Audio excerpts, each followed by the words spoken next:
치료하지 않게 되면 비문증만 많아지는 게 아니고 실명까지 이룰 수 있죠. 얘기를 해도 별것 아니라는 얘기를 듣는다. 흔한 증상입니다.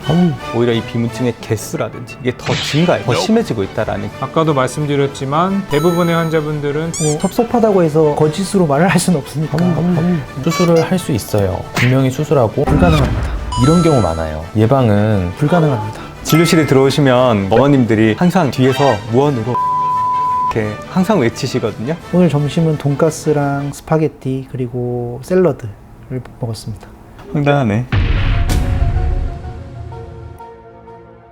안녕하세요. 눈의 안과 망막센터 원장 유승훈입니다. 이종석 원장입니다. 도제록이라고 합니다. 김양재 원장입니다. 오늘의 네, 기 주제는 비문증 비문증이고요. 시작하겠습니다. 눈앞에 먼지나 벌레처럼 생긴 뭔가가 떠다니는 것처럼 느끼는 증상.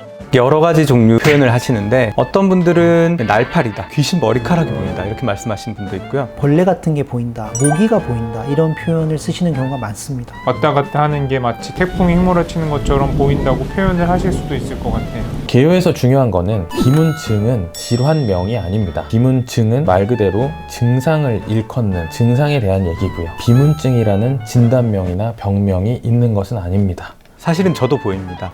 예, 저도 비문증이 있습니다. 저는 중학교 때 심한 외상을 받으면서 그것 때문에 지금도 웬만한 환자보다 심한 정도의 비문증을 제가 갖고 살고 있습니다.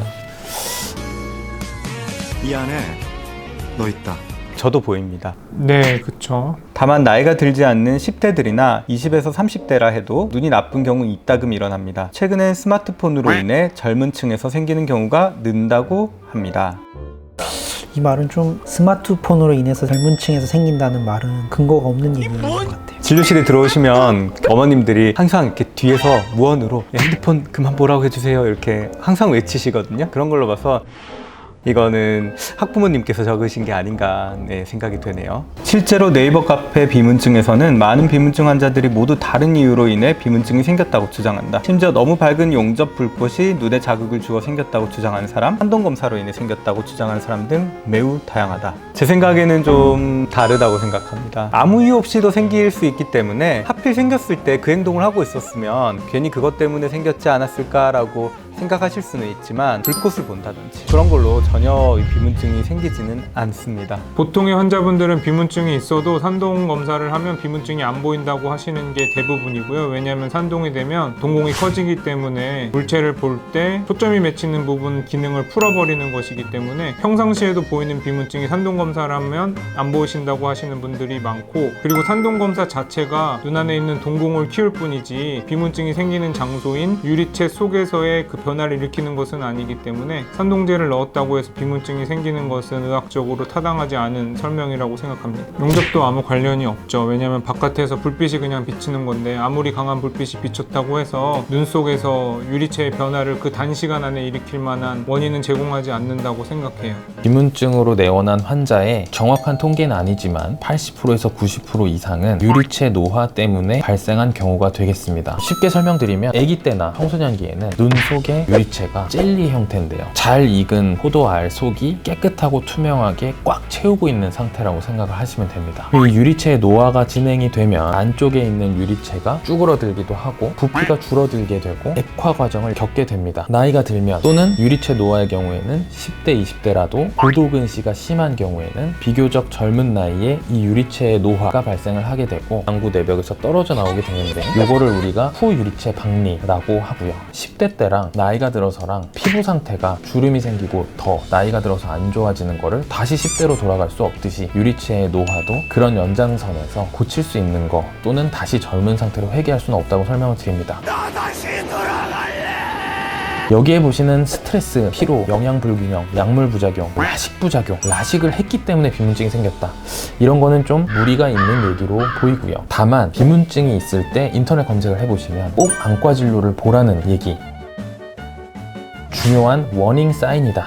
이런 얘기들이 많이 나오는데요. 그런 경우는 비문증의 원인 중에 병적인 상황들이 있기 때문입니다. 아까 말씀드린 90%를 제외한 나머지 10%에서는 비문증 때문에 검사를 했을 때 치료가 당장 필요한 심각한 질환이 발견되기도 하는데요. 이런 게 여기 나와 있는 다만 이러한 비문증은 당뇨의 합병증인 망막병증의 징후일 수 있으므로 당뇨 진단을 받은 위키러라면 지체말고 안과에 방문해 상담과 검사를 받도록 하자. 또한 비문증이 눈에 띄게 증가한 경우 망막 박리의 위험 신호일 수 있으니 검사를 받아보는 것이 좋다. 이 두 가지 마지막 두 줄은 상당히 신빙성이 있고 비문증을 처음 겪었을 때 이러한 이유 때문에 안과 진료를 꼭 봐야 되는 이유가 될 수 있습니다. 보통 2번 부분 유리체 열제술은 요즘은 안 하는 걸로 알고 있습니다. 이후에 망막 박리 등 후유증이 크기 때문에 1번 야그 레이저 시술이나 수술한다면 전 유리체 열제술을 하고 있습니다. 저는. 그래서 환자분들께는 처음에 치료를 절대 권하진 않습니다. 되게 커다란 거는 시간이 지나면 좋아지는 경우도 있기 때문에 웬만하면 지켜보자고 말씀을 드립니다. 어떤 분은 직장을 그만두고 우울증 약을 드실 만큼 정말 힘들어하는 분들이 계십니다. 엑셀 파일을 봐야 되는데 한가운데가 까맣게 보여서 일을 할 수가 없다고 하시더라고요. 그런 분들 입장에서는 이걸 병이 아니니 무조건 평생 지켜봐야 된다라고 하는 것만큼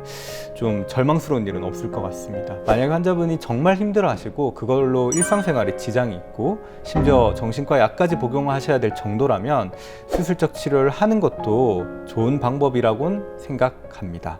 낚시를 할 때 특정 물고기가 있으면 그 물고기를 딱 낚싯대로 잡는 경우에는 물고기를 100% 잡을 수 있고 아마 그물 같은 걸 던져서 잡으면 한 100마리 중에서 한 두세 마리 정도는 놓칠 수 있듯이 이 유리체 열제술도 가장 커다란 거, 진짜 중요한 것들은 100% 제거를 할 수는 있지만 그 외에 자잘한 비문증은 수술 후에도 남을 수는 있습니다. 베리류, 결명자, 시금치, 당근 먹으면 좋아진다던데. 여러 가지 식품이나 영양소들이 나와 있는데요. 이런 것들을 먹는다고 해서 비문증이 발생을 안 하거나 비문증이 있는 사람이 이런 걸 먹는다고 해서 비문증이 사라지는 거는 당연히 아닙니다. 베리류나 결명자, 시금치, 당근 등에 보통 들어있는 여러 가지 색소들, 즉 루테인이라든가 지아잔틴 같은 색소들이 많이 들어있는데요. 보통 망막에 있는 세포들의 어떤 활동과 대사에 필요한 물질들이기 때문에 망막에는 도움이 될 수 있지만 비문증 자체에 직접적인 도움이 되는지에 대해서는 아직 불분명합니다. 크게 상관없을 것 같은데요. 사실 비문증에는 루테인이나 오메가3 같은 것도 크게 도움은 안 됩니다. 다만 그런 것보다 눈을 꽉 누르거나 비비거나 하는 눈에 자극을 주고 압박을 주는 행동을 피하는 게 훨씬 더 중요하지 않을까 생각이 됩니다. 문제점, 의사들이 비문증에 관심을 가지지 않는다. 왜냐하면 비문증은 일상생활에 불편함을 줄 뿐 눈에 악영향을 미치지는 않기 때문이다. 그래서 비문증은 질병으로 분류되지 않을 뿐더러 되게 단순한 증상 정도로 분류된다. 이거는 매우 잘못된 표현인 것 같고요. 왜냐하면 안과에 오시는 많은 환자분들이 아직까지 뚜렷한 치료가 없어서 환자분들 느끼기에는 의사가 별로 관심이 없다 이렇게 느끼시는 것 같습니다. 두 가지가 중요하겠죠. 치료해야 되는 거라면은 의사가 치료하겠죠. 치료 방법이 제한적이더라도 어떤 거라도 시도를 해보겠지만 일단 치료할 필요가 없다는 거가 이제 첫 번째 포인트고, 두 번째는 뚜렷한 치료 방법이 없다. 이 두 가지는 당연히 단순 유리체 노화로 인한 비문증에 해당하는 얘기겠죠. 전혀 그렇지 않은데요. 많이 올 때는 하루에 한 10분 이상도 이 비문증을 주소로 내원을 하시고 심지어 심한 분들은 이걸로 정신과 약도 드시는 분이 있는데 의사로서 환자가 이렇게 불편해하는데 이걸 어떻게 관심을 가지지 않을 수 있을까요? 비문증을 관심을 가지지 않는 의사는 없습니다. 그래서 비문증이 생겼을 때 저희는 항상 주의를 기울여서 어떤 문제점이 없는지 확인하려고 노력하고 있습니다.